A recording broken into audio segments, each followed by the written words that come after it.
Welcome back to Melbourne Strength Cultures Podcast, number one in the hearts, number one in the charts. We've got a special episode here right out of Will Berkman's, what do we call it, dining table in the kitchen. Yeah, it's his apartment. It's a crazy apartment in the middle of Bronte, overlooking the beach. Tim TARANTO is our guest and walked in. As we walk in, he's like, this is my dream. This is where I want to live. So thanks for letting us be here, Will. Casa Sukasa, welcome. Yeah, there's one up for sale at the front. Oh, really? Yeah, I saw the auction sign, same building. Yeah, I need to sign a bigger contract then. Yeah, talk to the Giants. I'm just going to move this towards this way a little bit. That good there? Yeah. Awesome. Crazy. So obviously we had Jarrad Kay. What episode was that? Number 8, maybe number 9? Yeah, early days. Then we had Tom Wilson, one of Jarrad's buddies and obviously junior footy players. And then we were coming to Sydney and we said, Jarrad, who's the best? Who's the number one up there, up in Sydney? He said, Tim, get Tim down. So we reached out. So thank you very much for coming on. Obviously, you have trained with Jarrad. When did you start with him? Started with Jarrad back at Woodford's days when I was probably 17 or 18. Woody. My TAC Cup. The king. Yeah. Woody's also been on the podcast too. So, oh, really? Yeah, everyone knows these people, which is good. Right, okay. Yeah, so I started with him when I was in my top age year with a couple months to go before the draft. And, we really hit it off. A few of the boys from the Dragons who I was playing with at the time told me to come down. And, Jarrad was awesome. So Were some of the other boys that you were playing with the Dragons that you just mentioned there, any playing AFL currently? Yeah, Jack Scrimshaw. Yep. Scrimmer. Yeah. Andy McGrath was there. Yep. At the Bombers, Essendon, Corey Lyons used to play for the Brizzy. Yeah. I know his brother. we know his brother. Cam Paulson, who was at Carlton for a little bit too. Might have been a couple others, but we had a good crew. That was awesome. All-star lineup. And they always trained with Jarrad? Yeah. Nice. Did like one-on-ones or group sessions with him. It was sick. Yeah, it's really good. So you started with Jarrad 2 months out from the draft? Yeah, because I kind of didn't really train with anyone before that. I just kind of been doing my own thing in the gym, like just go to the gym on like a Thursday night and a Monday night. Just do a bit of bench, a couple of squats, and then walk out. Arm workout. Yeah, just a bit of that. Sounds like Berkman now. What did you hit in the gym this morning? I did a little bit of bench, a little bit of biceps. A little bit of arms. There, Nice. Yeah. Talked to a few girls. Yeah, a few. I didn't want to tie myself out. I knew I had a big day, so it was only a couple of girls, only a couple of sets of bench, and then we're done skis. So we're trying to find Will a girlfriend. He's ready. He's ready to settle down. He's ready to settle down. Help you out, I reckon. Well, the beach apparently is where he picks up girls. Does the damage. I would never do that. That's not. He said that's behind him. He said yesterday, that life's behind me. Yeah. So you start with Jarrad 2 months out. Let's go a little bit further back. So junior footy, you went to St. Kevin's. Yeah. So you played at APS, the private school. Yeah. That was where you played your junior, high school footy. Yeah. How did you find Jarrad? Oh, he was awesome. He was just kind of, I hadn't really experienced like a professional like that before, but he wasn't like kind of over the top professional. He was just really chilled and like a mate as well. We kind of hit it off really well like that. And I started like playing a bit better footy too. Like I noticed a bit of difference in my body and my strength and stuff. So I think it kind of helped me out and just got a bit of confidence as well because I didn't really know what I was doing in the gym and I could see it transfer into the footy field, so it was good. Yeah, awesome. And when Jarrad professional, I've never heard him being called that. No. We've spent a lot of time with Jarrad. You hit it off as a mate. That's Jarrad. Yeah, that's what it is nowadays. Anyway, it's good to go see him whenever I go back down to Melbourne. Absolutely. Yeah. And when did you start to think? Hang on, when you signed up with Jarrad 2 months out from the draft, did you think you were going to go high in the draft? Yeah, I think at the start of that like top age year, I didn't know if I was going to get drafted. I thought it was a chance, and then kind of as the year went on, I just got closer and closer, and you can't help but see like the draft boards and whatnot across the year. And at that time, I was probably like maybe the end of the first round or start of the second or something like that. So, and then as I said, I think I just finished the year off pretty well. Like we made finals and won the grand final as well, which probably helped me out a bit. Sandy Dragons, and I was playing school footy with St. Kevin's, on the days when that was on. So it was good. I was going to say, did you find the pressure? Like obviously, especially in Victoria, like AFL is the sport. Was there a lot of pressure on you from like recruiters or scouts or even the coaches or anything like? Yeah, a little bit. I think early days there was because I wasn't really sure if I was going to get picked up, but I think I kind of figured out that I probably would towards the end of the year, and I had like I was pretty into my schooling stuff too, so it kind of balanced me out a lot. I would think that really helped me. I wasn't all eggs in the footy basket. It was my priority, but I really strongly focused on school as well. What were your school interests? Oh, I had no idea what I was going to do, but I just put in a bit of time. I wanted to get a good ATAR, not knowing how long footy's going to last for and that. So put a bit of time into that, and then which probably made me play better footy too, I reckon. Absolutely, having some different outlets. Are you, without a doubt. are you studying now currently? Yeah, I started a business degree at Swinburne nice. a couple of years ago now. Yep. That's just online, so it's good. Just doing like part time, so it's very crazy. I've probably got another 3 or 4 years to go. Yeah, but fit in with footy. yeah. Just to give you the rundown, because you probably got no idea what we're talking about. I had some questions about Yeah, the draft. the draft. Yeah, I've been listening Well, carefully. it's the same as how they do because NRL is different, but the same how they do the draft in America. So There's like a battery of tests, and on top of that, they've had scouts and scouts stuff watching you, talent pool, and then they pick the club who has number 1 pick, takes the first pick of the talent pool, and obviously Tim went number 2 that year for GWS Giants. Hot property. Who was number 1? Andy McGrath. One of the boys. Is this the year that Jarrad had like 5 kids? Yeah, in it was the like top 5 or 20 6 or something. kids, Yeah. well, like Scrimmer was picked 7-9 or something like that. And then, That was the year. I remember Jarrad was like, "This is the year," and it was just going like big. Yeah, and there was just literally it was like 5 kids in the top 20 or something. So that was that year. That's crazy. Yeah, nice. 2016. Did you obviously the number 1 pick has a lot of eyes on them. Going number 2, did that take a little bit of the pressure off? Yeah, massively. Yeah, it's crazy, isn't it? It's crazy. Yeah, the difference between 1 and 2 is like it's kind of awesome. I'm glad I didn't go pick 1 to be honest. Everyone knows the pick 1, and they just kind like of rip them floated under apart. the radar. If they're not playing well, it's like you get ripped apart. They do, by don't people. they? They rip get them apart. fucking shredded in the media, and even just around the park and stuff. Well, like Tom Boyd, he's out of the game now. He was a big pick 1, and I remember, he's out. yeah, he is, isn't he? He's done. He retired. No, who was the? Oh fuck, I've drawn a blank. Oh, Jack Watts from Melbourne. He got it more than anyone. That was obviously like 20 years ago now. That was when 15 years Melbourne ago. was struggling too. There was a lot of eyes on them. Yeah. In your mind, how important is the testing part of the draft as opposed to what the scouts have seen before? Because when I think back to school, I played relatively high-level rugby. Yeah. We had a whole bunch of players who were like amazing on the field, but they just trained like crap. Yeah. And if you'd put them through a battery of tests, they would have done terribly, but everybody would have been able to say like, no, those are like the really talented kids. Yeah. Was it that way for you or not? Well, we have an AFL draft combine probably a month out from the draft, but I did my only soft tissue injury ever a week before I did my hammy, so I didn't do any of the testing. I literally sat in the stands there's for your answer. the whole week. and he gets number 2. Didn't actually do anything, so I guess I'd done enough during There's the some aspiring superstar right now who's just going, yeah, fuck yeah, I'm going to keep not training. Those really talented kids who just shits. So you did none of the tests? Nah, literally. Oh, we did like the reaction ones and like questions and that, interviews, but none of the physical stuff. Yeah. Crazy. How important are the tests? I don't know. The Americans, bloody, that's Love all them. they fucking train for. Love The tests.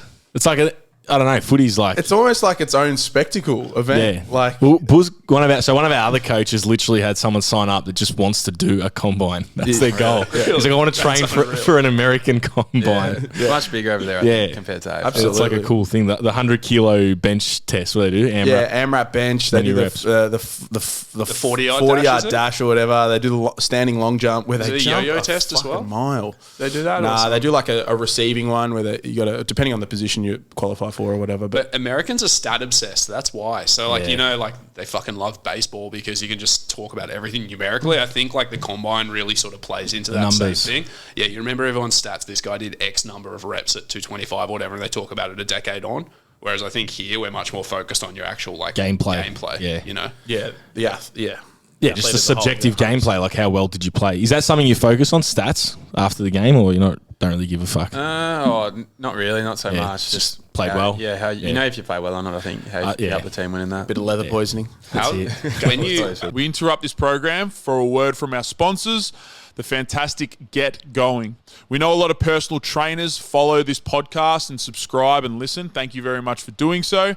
However, we also know that the career of a personal trainer can sometimes be short-lived, and a lot of careers go to die on the gym floor, struggling to find clients and find leads, dealing with marketing and sales, all these skill sets that you didn't subscribe to when you started your career in the gym as a personal trainer. And this is where Get Going come in. At Get Going, they are dedicated with helping the development of personal trainers' careers. They are looking for personal trainers to join their ranks and receive full support and guidance from a dedicated team of mentors, as well as a full sales and marketing team to guaranteed leads on your doorstep. If you're interested in working for Get Going and actually starting a career in health and fitness, you can find it through the first link in the description box down below, or you can head to www.getgoingpt.com.au childhood/careers. So I don't want to like take over hosting, but I'm really curious. When you walk into camp, whichever team's drafted you, and you walk in the first time, you're the number 2 draft pick, and like there's big ups on you coming in. Do you feel pressure from all the old heads?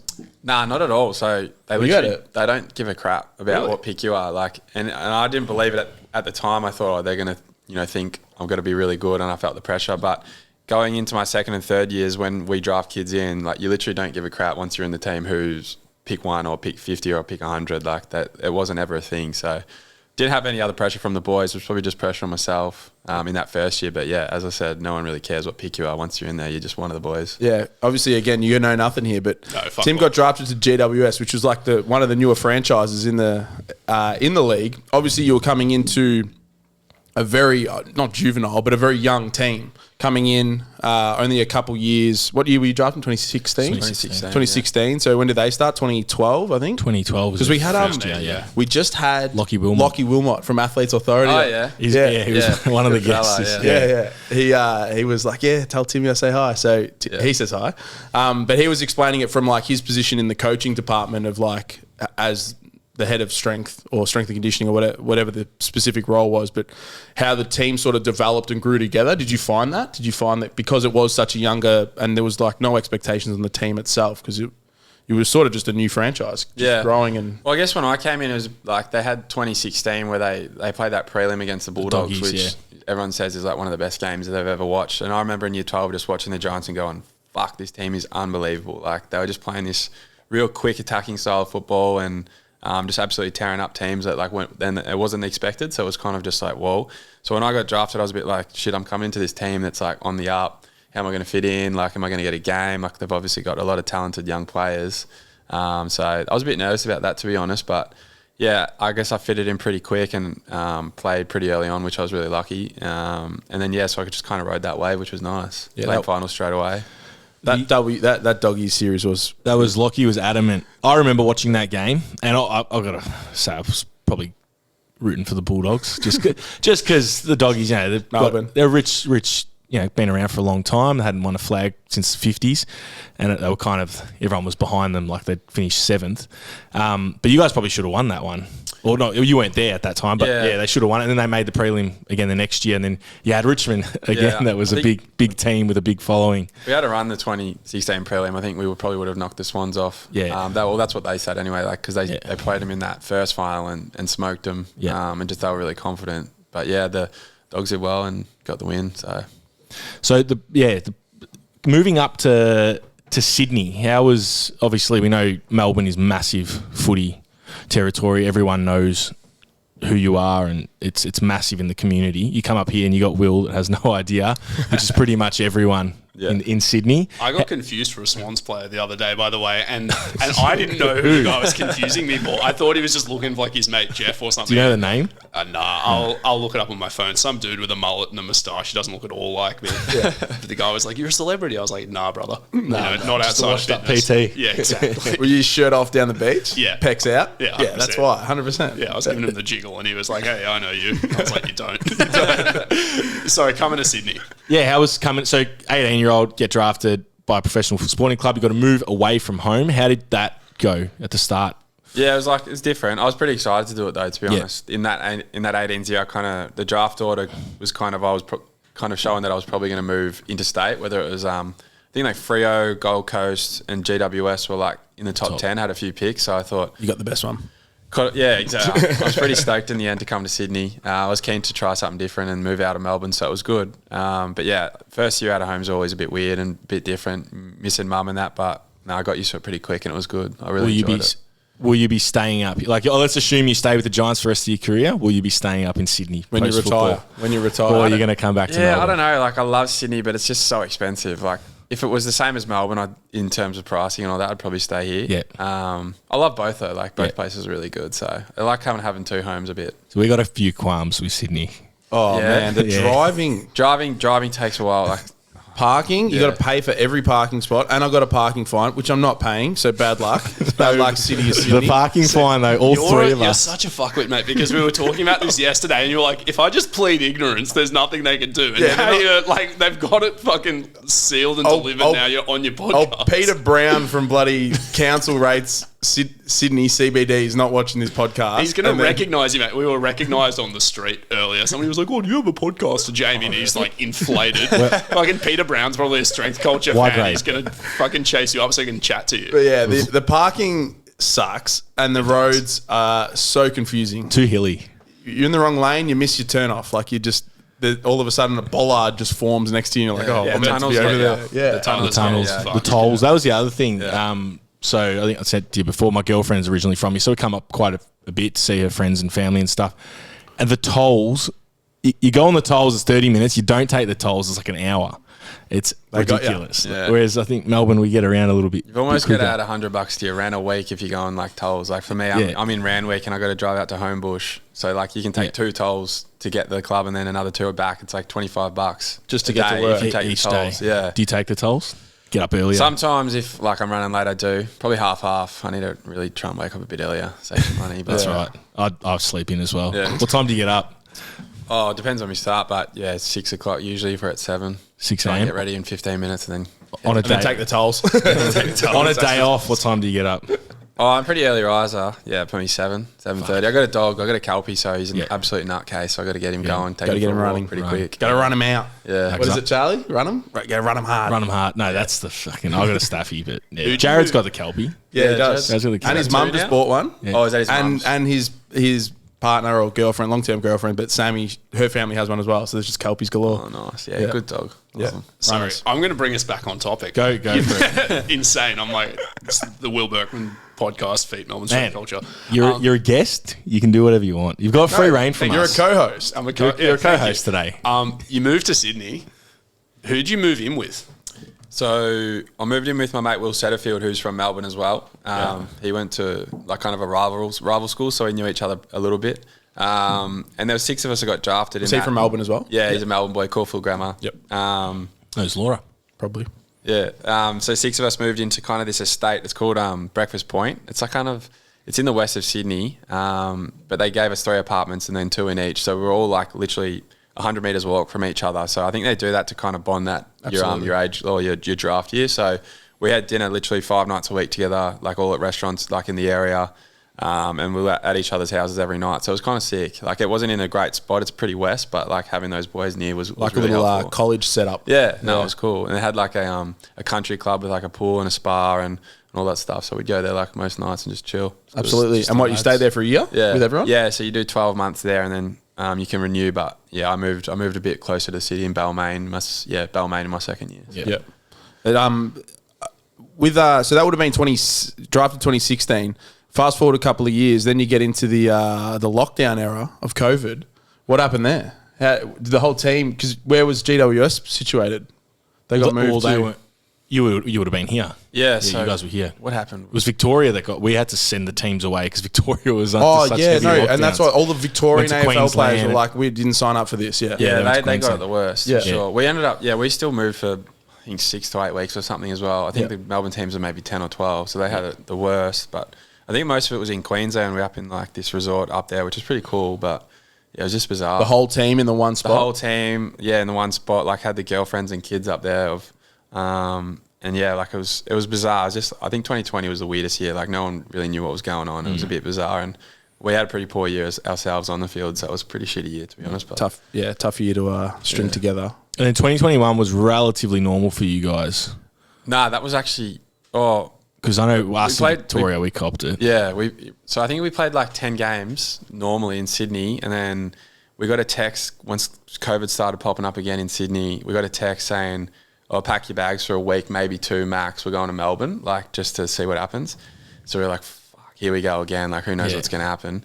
And then, that was around 10 or something. And then we didn't come back to Sydney till the end of the season. So we spent the next 12 weeks on the road. Like we're in Melbourne for a couple of weeks and then Brizzy, then Queensland, then back to Melbourne. And then we went to Tassie for a little bit and then Perth. Like last year was nuts actually. It was pretty fun though. Like I think we adjusted a bit better than 2020. I mean, we kind of just kind of had fun with it a bit. Just kind of accept it. Yeah. It's like, well, this is it. Yeah, just kind of enjoyed each other's company, like in the hotel rooms. I think it was hardest for the boys with like families and Older stuff because ones. they couldn't come up with us as freely as compared to 2020. So the older guys really struggled with the kids and that, but for us young boys, it was pretty fun. Pretty fun. I think that was something looking in, you know, it's easy for us laymen looking in, like, oh, they're playing footy, living in resorts and stuff, but you still have family and friends that you're not seeing for a long period of time, and you're stuck with your work the whole time. Yeah, that was the hardest thing for most people, just kind of escape. You can't escape it. Like, you're walking past your senior coach at like 8:30 at night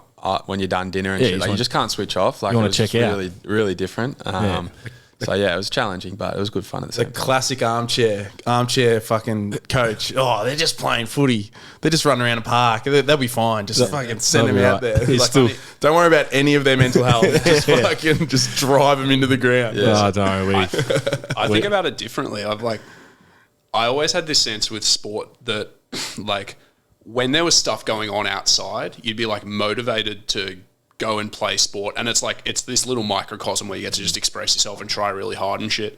But the whole last 2 years felt like this weird time skip where like the world stood still and like nothing was particularly important feeling. And I imagine that if I was going to play sport and it was supposed to matter, I'd find it actually harder to get up for it week on week, because I'd just be like, it's just another fucking week of random shit in a world that's just gone crazy. You know, that's how I'd have felt. I don't know if you were like that, but it would have beat me up. Nah, just drained was probably like the main thing, just trying to get up each week. Like, as I said, you couldn't switch off, so it was just hard to get energy and like enjoyment out of the game. So, yeah, bloody weird couple of years. Yeah, and I imagine as well not playing in front of a home crowd as often and stuff. Like no fans and stuff made it a bit interesting. What was that like?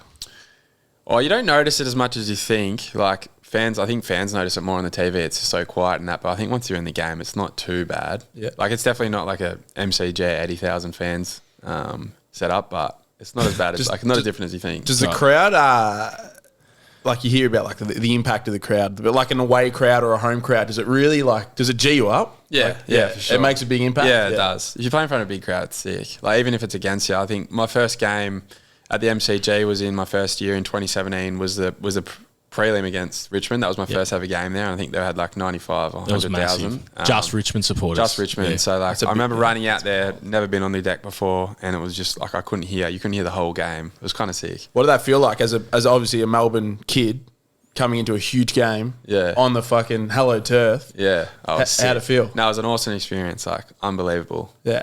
Have you been to the MCG, Will? I actually haven't. I'm ashamed to say. Really? You got to go in my life. Yeah, it's crazy. Yeah. Like, when even as going as a like even the Collingwood Carlton game last week, full sellout. Like, it's unbelievable. I've never been to a huge crowd in Australia, but I've spent a bit of time in America, and probably a good transition here. But I went to a Jets Patriots NFL game. It would have been like a week before Christmas or like near Christmas time in like 2016, 2015. And it was all Jets supporters. And the way that the fucking NFL stands, they're like built up on top of each other. You're literally like looking down. It's not sort of forward. Yeah. And the whole crowd was Jets. And it was just this fucking like, it was crazy. I felt like I was like the Quidditch, as stupid as it sounds, like in Harry Potter with like Quidditch. Like, everyone's just sort of like on top of this fucking thing, and just like, I was just like, man, this is crazy, absolutely crazy. And like when touchdowns happened, it was just like, whoa, I was like, holy shit. Are the Jets any good? Yeah. Yeah, and they're dead shit. Nah, they're trash. You said they were shit the other day. They are trash, but they beat the Patriots. Gary V's going to buy them. They beat the Patriots, yeah. You've obviously spent some time in America. Your dad's from Texas, Tejas. We've had a Texan on here as well. Local. He loves smoking meat. Do you like smoked meat? I don't mind it. Charlie smokes meat. I've just started. I just bought a Weber kettle. Everyone knows. So I bought a Weber kettle, started looking into it. And I love watching YouTube videos of Americans just talking. You get these big Americans smoking meat, and you can tell they're like so passionate about it. They're also like 40 kilos overweight. Yeah, absolutely. It's unbelievable. That's how you know they're good at it, though. Like, that's it. Never trust a skinny chef. You know? Nah, exactly. Never. Whereabouts in America have you spent plenty of time? Well, Dad's from Dallas, Texas. Yeah. So a bit of time there. In Houston, we've got some family over there as well. So most of my time's over there when I go. Yeah, what do you do when you head over there? Just hang out with the fam, really. Yeah. I've got 3 little brothers now, 3 half brothers who are 9, 8, and 3, I think. Jeez, I hope I got that right. But yeah, just been hanging out with them a lot, and just seeing fam. Really, it's just good to see them. Yeah. Do you enjoy spending time over there? Yeah, I love it. It's sick. Last time I went there in November last year for a little trip. Just that was kind of when the international borders opened up, so they got over there for a couple of weeks. Saw Dad, but before that, in 2019, I kind of did a big trip with a few of the boys. We went to LA, went to New York. We know a couple of people in LA that kind of. I guess showed us around a bit, and took us out and that, and it was really sick. So. What are your thoughts on the comparison between LA and New York?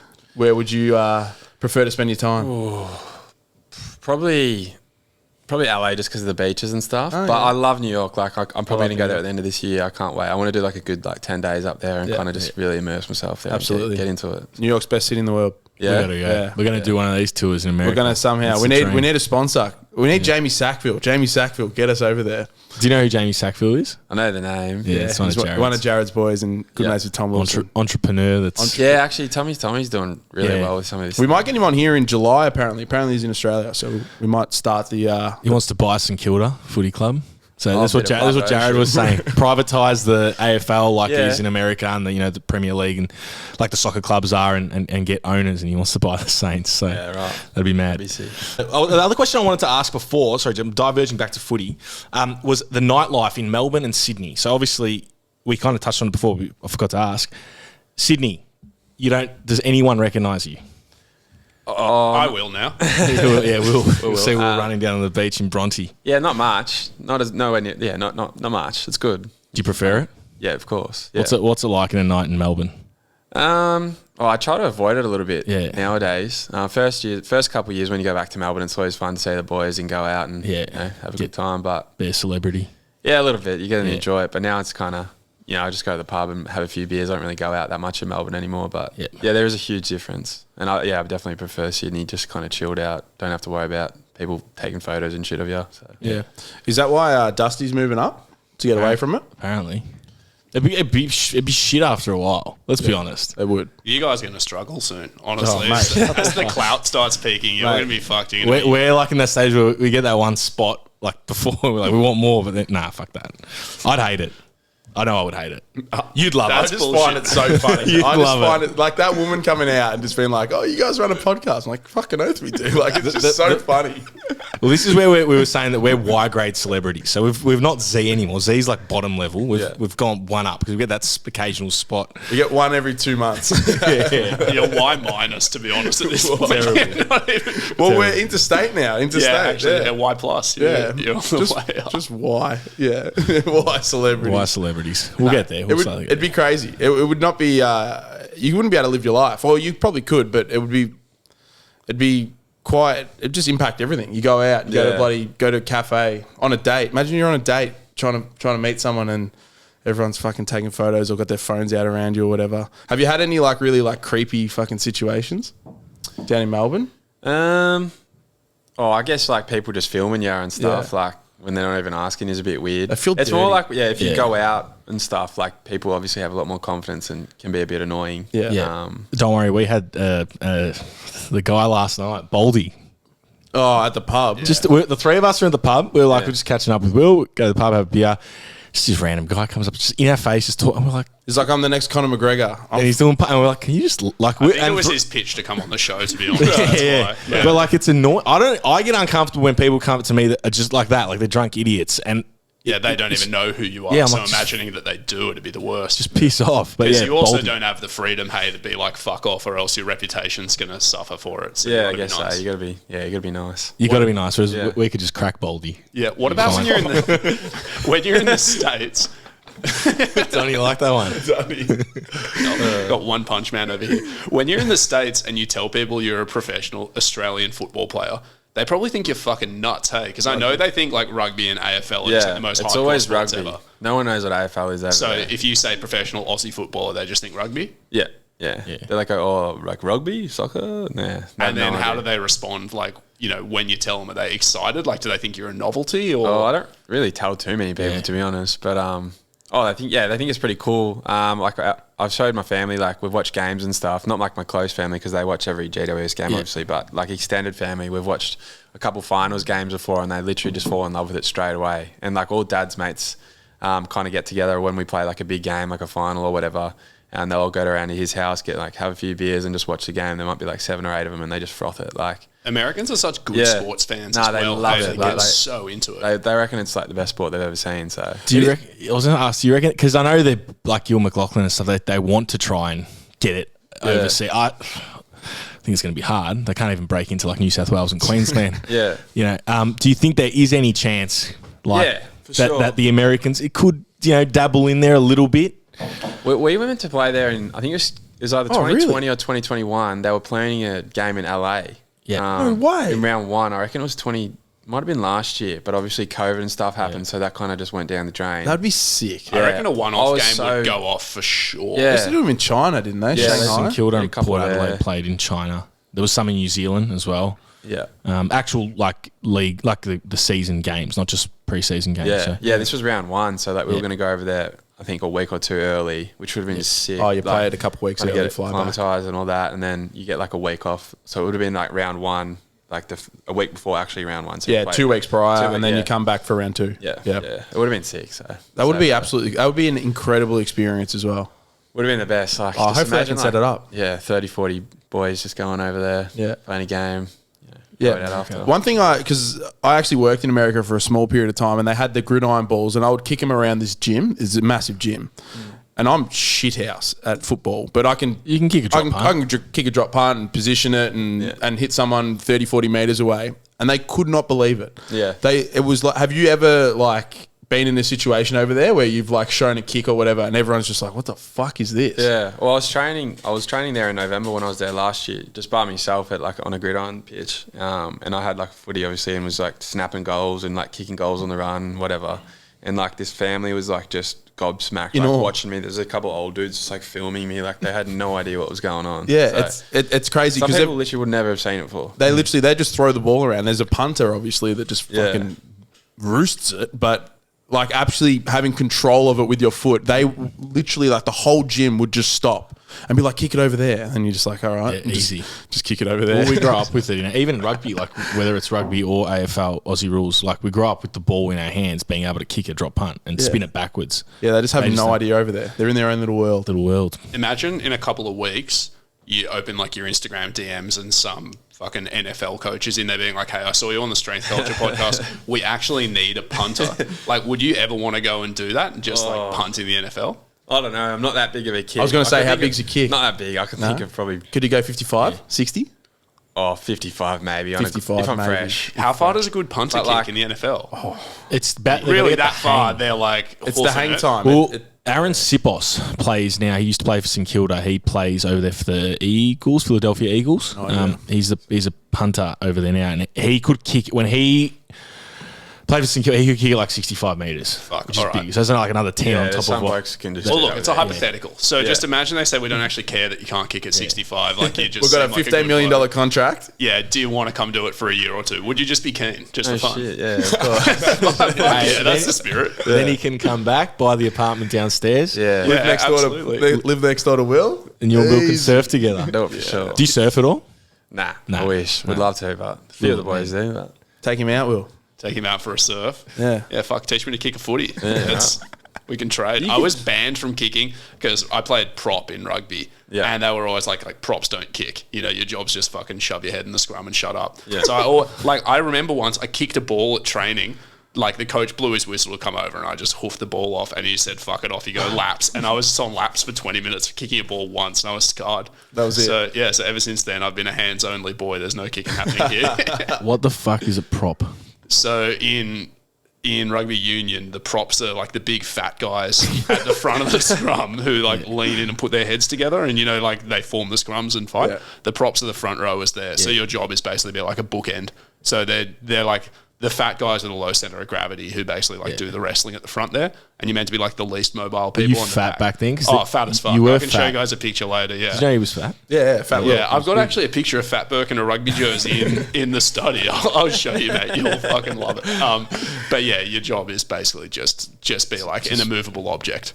People. Do you watch any NRL, Tim? I actually do. Kind of got into it the last couple of years. So have I. Yeah? Who's your team? Well, you can't go past Storm because I'm Melbourne, but the reason I'm into it is because my girlfriend loves it. She's coming from Sydney. Unfortunately, goes for the Bulldogs, which are absolute. They're the North Melbourne equivalent at the moment in the NRL, so they're pretty bad.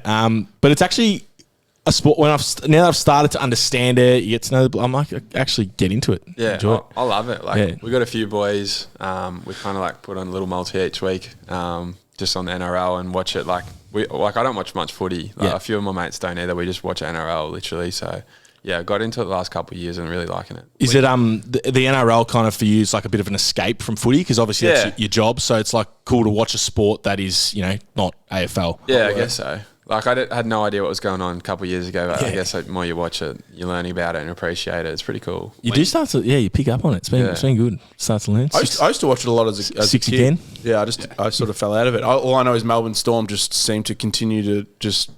Well, the Panthers now are they were fucking good for a long time. Then they got busted for the salary cap stuff, though. That's why they. But then they rebounded. There's one another premiership. Yeah. Craig Bellamy. That's the name. Craig Bellamy. I just look at them and go, as a professional sporting club, they've played in like 10 grand finals in like 20 years or something. Sounds like LeBron James. Is ridiculous. Like you don't get that in the AFL. Even like I think of Man City currently in the Premier League, they're killing it. Do you watch any other sports? Overseas? Not much actually. No. I used to be into NBA, but I'm kind of off it lately. Yeah, I can't. I just think all like the trading and shit, like just to make super teams and like I don't know, it's just a bit over it. But I'll watch a final. You like watching like players develop within a team or something? Yeah, it's just all like a management game now. There's no like team culture and all that stuff. So I don't understand because obviously Hazy's really into it, but the player, like I can't even keep up with the trades because I'll tune in for the finals. Yeah. But then this player's gone from three clubs in a year, like they just flick them across like they're just numbers. Yeah, it's crazy. Well, they literally are. It's just salary numbers. Cap manipulation, and it's crazy. In other sports, you seem to have a little bit more say in where you go.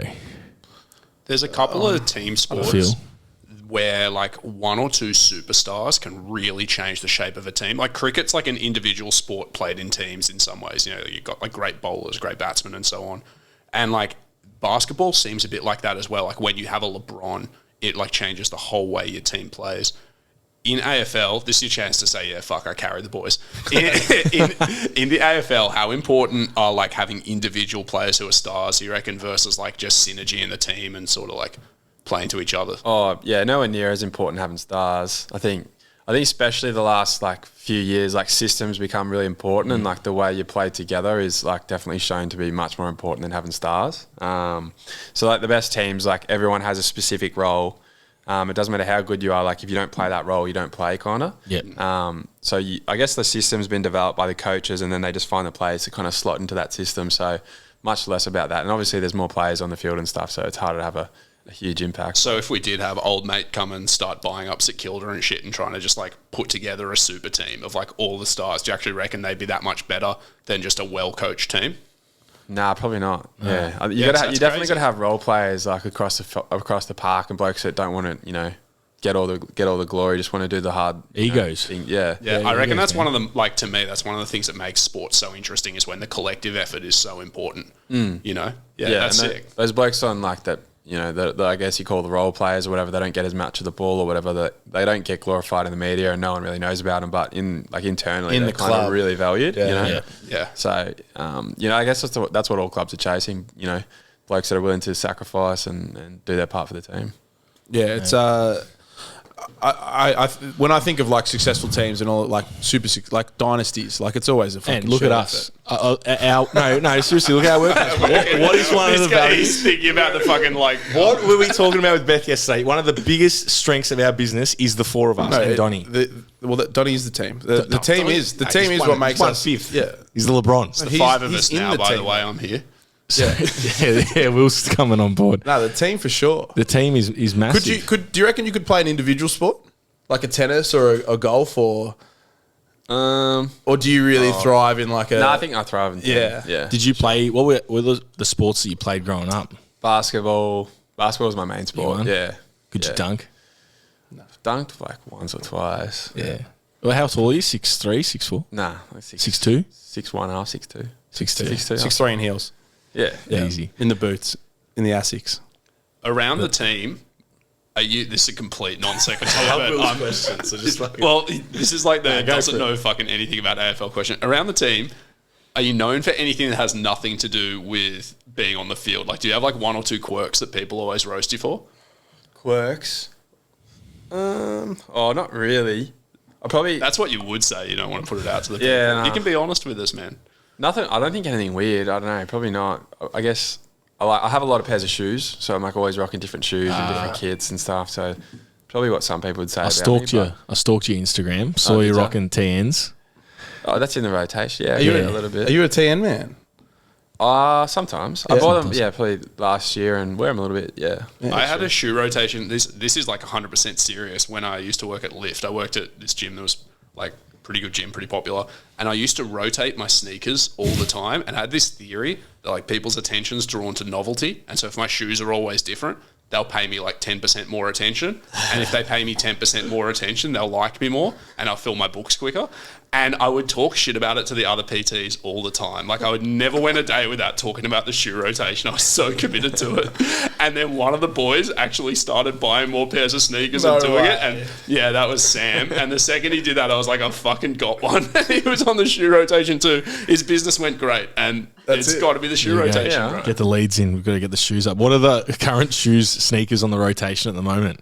I was heavy into Dunks the last couple months. I've been absolutely smashing them. I've probably overdone it. I think I've got like 14 pairs of Dunks. Whoa, fuck, you're not kidding. Yeah, I thought you meant you had that's like just 4 Dunks. or 5 pairs. In the last couple months. Oh, probably last How many pairs of months. shoes have you got? 50 plus. What size are you? 11. You want to sell them?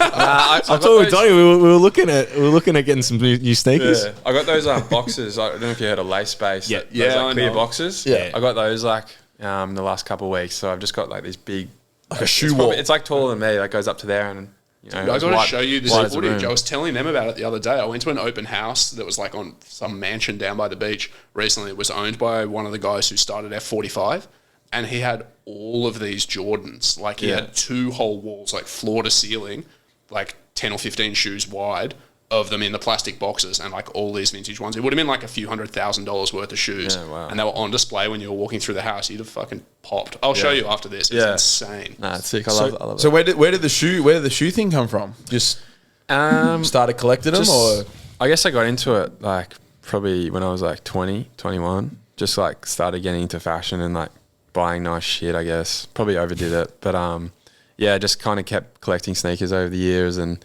just something I enjoy doing. So I've kind of kept going with it, Yeah. What's your favourite pair? I got a couple of off-white pairs. Yeah, I got the Air Force Ones on. These are I smoke these the most probably.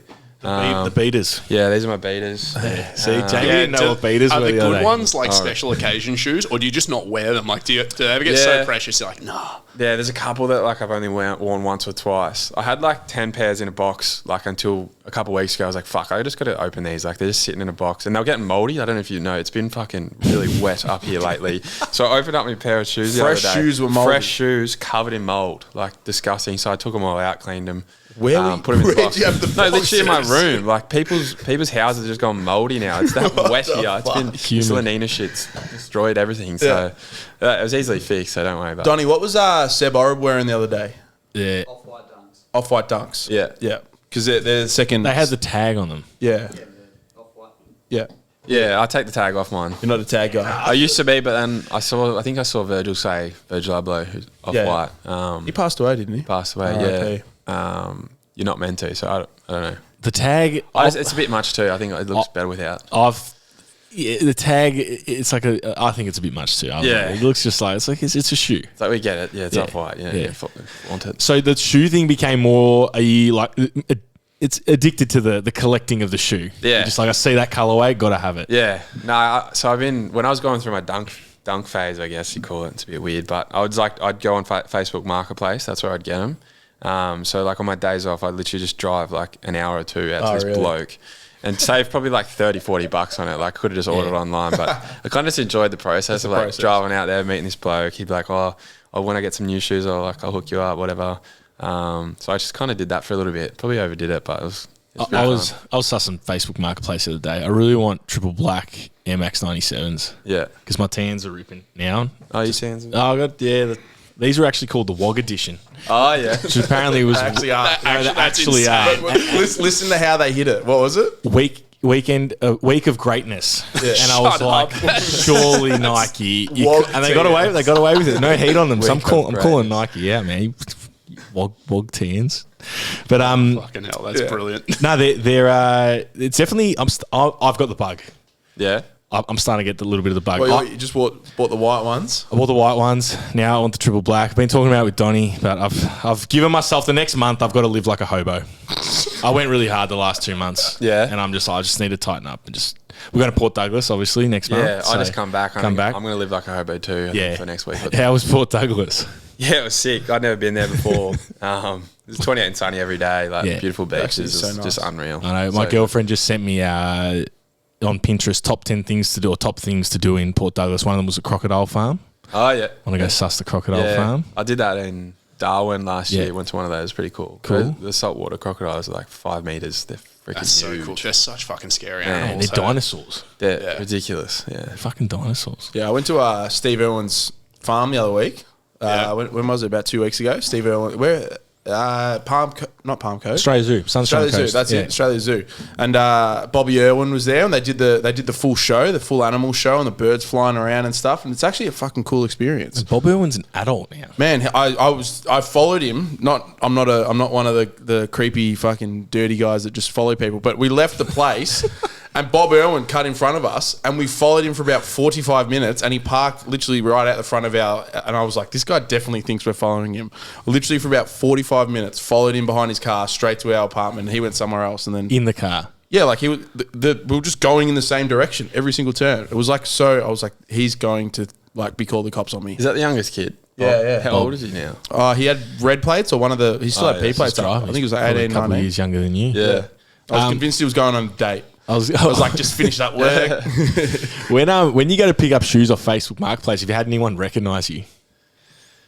Probably recognise him as the shoe guy. The thing about AFL is like, this fucking guy. Nah, again. not really. Nah, not in Sydney. I usually drive way out. It's usually out west. Yeah. So they're mostly obviously pretty rugby heavy out there, but they're mostly like, there's some of them like 12, 13. Like one of these kids, I bought him off. I was like, oh, where'd you get these from? He's like, oh, I just slept out in front of the Foot Locker last night. And then he had school the next day. Like these kids are absolutely crazy. It's crazy. Try and line up all night just to get it retail for like $150. And they sell it. And then they sell it for, I don't know, they're usually about $350 the dunk. So like obviously make a bit of money on it. And they just do that flat out. They're not sleeping before they go to school. Yeah. It's different. Awesome. I was talking about with Jack, one of my clients, he's 16, and just the ins and outs of it because he was doing a bit of the TN selling, and even my sister's a little bit younger too, and they line up to get and they buy like 10 pairs of shoes and they just fucking sell them on Facebook Marketplace, hustling. Yeah, and then there's raffles. Like there's probably 10, 20 raffles every week. I don't even know. There's tons, so they're probably all in those as well. You got like hype drops or what are they called? Hype does it like Foot Locker. Heaps of them do it. So we're getting old. Nike.com. Yeah. I'm fucking 30 in like a month. We're I'm done, old. man. How attached are you to your shoe collection? Pretty. I don't know. Well, like say this is rogue. Someone kidnaps your dog. Look, mate, like I'm going to look after the Kelpie. Like it'll be happy, but you're not getting it back unless you give me the shoe collection. All of them. Nah, I want my dog back. You want your dog?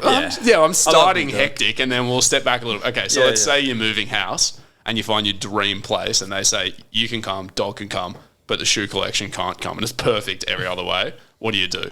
How many shoes could I have at the new place? Like a normal person number, like three. Yeah. Three's pretty. How good is it? Like this type of place? Yeah, This it's apartment. like You get this apartment. Yeah, you can have 3 it. bedroom, 2 bathroom, nice stone. Fuck, why don't you tell them my address as well, mate? You know what doxing is?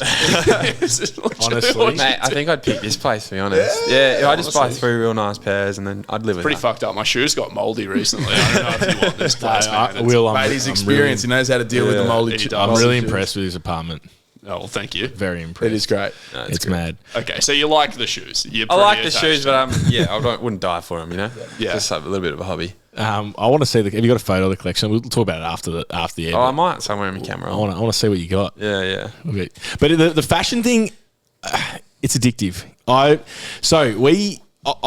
been dressing like a bum the last few years during lockdown. And my girlfriend was getting on my case, we've got to get you some nicer clothes and stuff.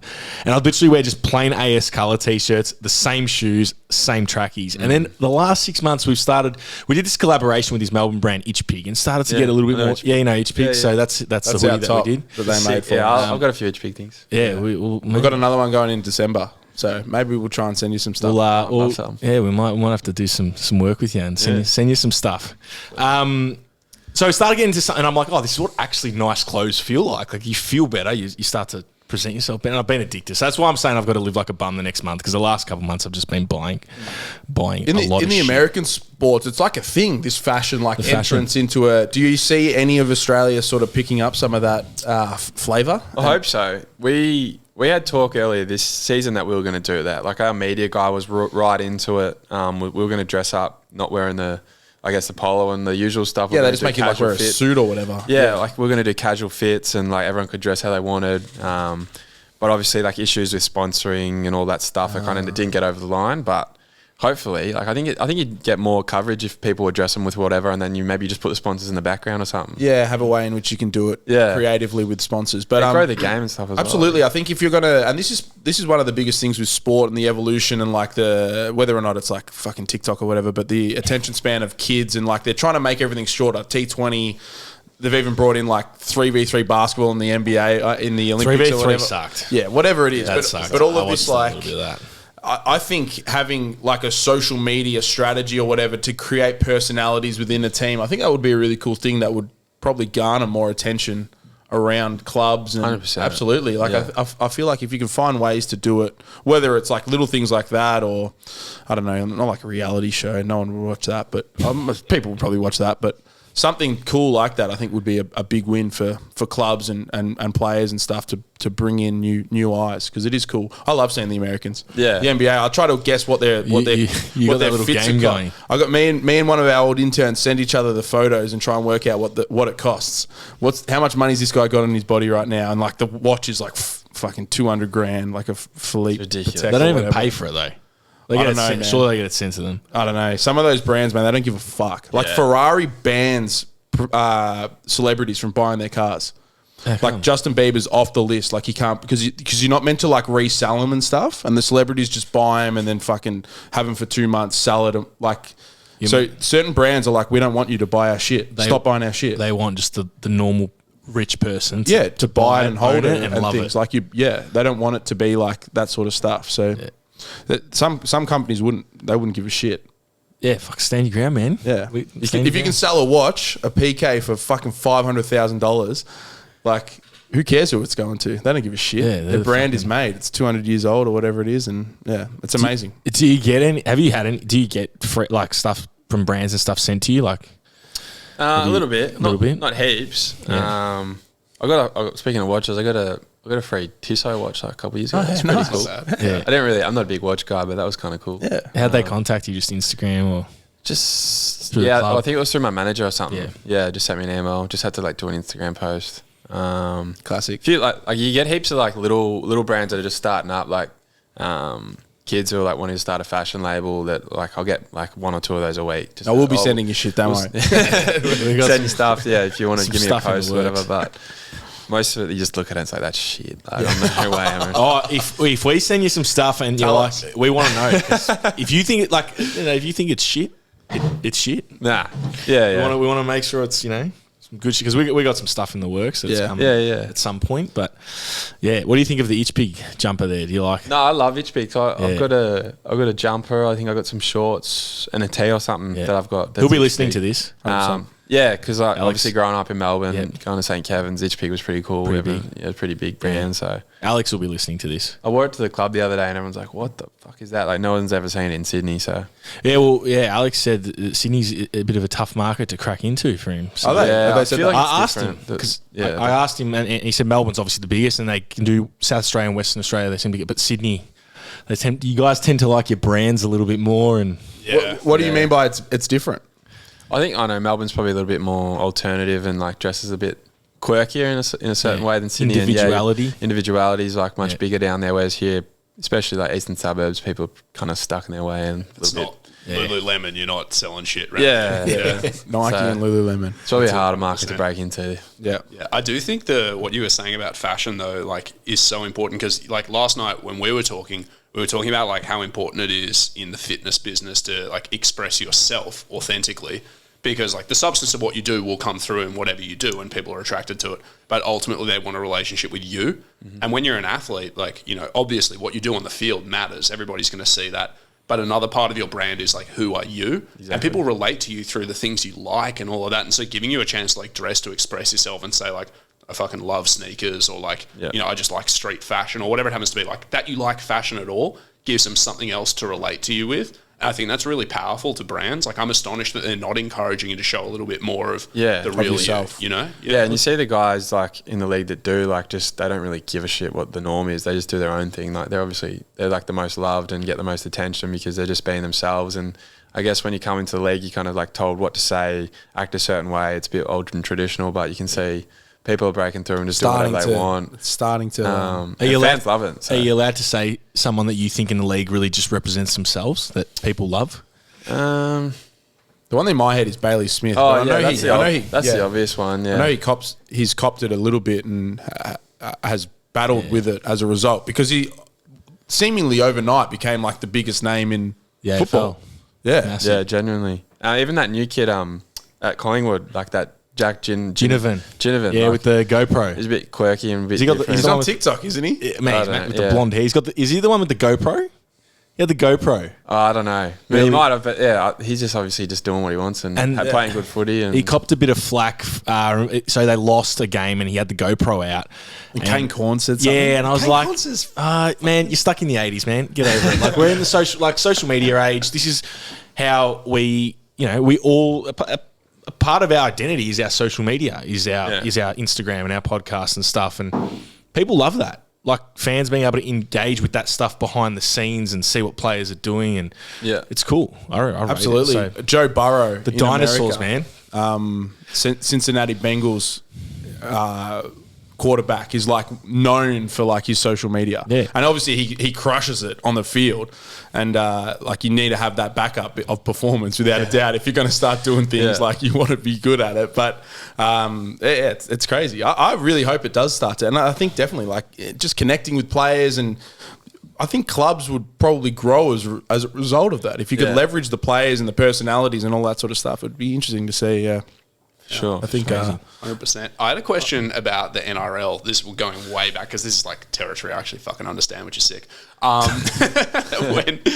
When you go out, say in Sydney, if you bump into like the NRL boys or rugby union boys or anything, and you guys chat, like, what's it like? Because you're kind of rival codes, but you're not, and I presume you like admire each other as athletes, but you're doing different sports. Like, what's the vibe like when you bump into other pros? To be honest, I haven't bumped into too many NRL players. A few of my mates have. I guess, you just like respect them because they're obviously athletes, and they cop a lot of the attention, obviously, in Sydney. So, we don't see them too much, to be honest. But I guess, they got a lot different to us AFL players here. They want to play in Melbourne. We didn't ask you before. I didn't ask you what team you went for in the NRL. A bit of a Knights fan. How did you end up with the Knights? Well, 2020 I started watching... Kalen Ponga like kind of caught my attention. I guess that's another bloke who's just kind of a bit individual and shows his true colours on his Instagram and all that stuff. So I kind of thought he was pretty cool. Funny he killed it. And now you follow the team. This is what I mean. He killed it when we watched like the first game because I had no idea. And this was when we were in the hub and we're like, fuck, we're sick of footy. Let's just watch NRL. And I think they won or he played well or whatever. And me and my mate Isaac coming. Just like, let's go for the Knights. And we've been following ever since. We've got jerseys, Speedos. We bought them. That's all right. The Budgie Smuggler Knights ones. I sent you definitely can't come to the beach with me if you're in fucking Knights Speedos, mate. I'll be personing on grind. Yeah, we usually wear them every game, like the Knights Speedos. And we won this game last year against Geelong. Wait, you wear them under your... Yeah, just under the shorts. Under the footy... You wear Speedos under your footy shorts? Yeah. Oh, wow. Yeah, Would not have picked that. And we had a really good win last year against Geelong. We were just massive underdogs and we shouldn't have won. And we had like beers after the game, whatever. And I probably had 2 or 3. I was like, I feel a bit confident. I'm gonna message Callum Ponga here. So we got a photo in our Knights budgies with a few beers, and he's like, he probably had no idea who I was or what the Giants were, but he's like, I'll go for the Giants now. So he actually replied, it's cool. Yeah, it's crazy. That's mad. And here we go. literally, let them loose. Let the players say what they want. Is he going to the new team next year? Nah, so he just signed on. He signed on a couple of weeks ago. There was dramas because he wanted to have an out clause in his contract, I think, because he wanted to go try rugby union for the next World Cup with the All Blacks. Like, he's fucking talented, but I don't know if he'd actually crack the All Blacks in time. But there was some drama about that, and I think his parents were getting involved or something. You know what I'm talking about? Yeah, I didn't follow it super closely. I just knew that there was a bit of hype around maybe going to the Dolphins for a bit. The Dolphins, the Redcliffe Dolphins. Redcliffe Dolphins, new team, new team, Queensland. Yeah. Really? Yeah. Is Wayne Bennett going to coach them? Am I right about that? Yeah, I have no idea. I'm pretty sure he is. Yeah, fucking hell, they must be like wheeling him out of the crypt every time he has to coach. He's fucking old. But, yeah, Deuce has had an effect on me, man. I'm starting to show my NRL. My NRL's coming. Kalen Ponga, we hate him, around here because every girl had a crush on him for so long. I'm like, I'm fucking sick of the guy. Yeah. He's handsome and talented. Like, can't have that around here. Pick one. I love. You can't have a job and be talented and handsome. Yeah. Fucking hell. You've only got one at the moment. Yeah, that's not a job or talent, let me tell you. I love Brandon Smith. He's another one for the Storm that very fashion sense or something. No, he shows his fucking personality. Yeah, right. He doesn't give a fuck. He got interviewed after they won the premiership a couple of years ago, and on the TV he just goes, "Yeah, I'm just gonna smash beers now." I was just like, "Fucking oath!" But even he's done some. Do you know John Bernard Kay?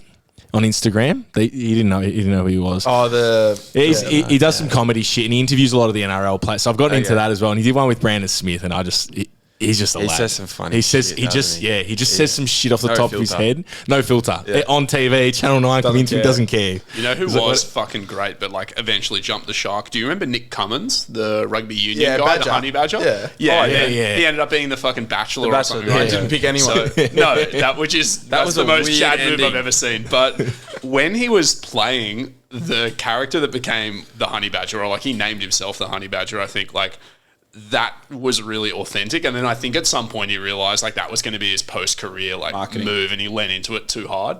But like, fuck, he was funny. Like, I loved watching him play because if he scored, he'd be in the crowd celebrating with people and he'd say something fucking ridiculous to the camera. And then he'd just go off and play footy and everyone loved him. I think he ended up in Japan or something on a contract because his dad was unwell and the Australian teams weren't going to pay him enough. I don't think he ended his career exactly how he wanted to.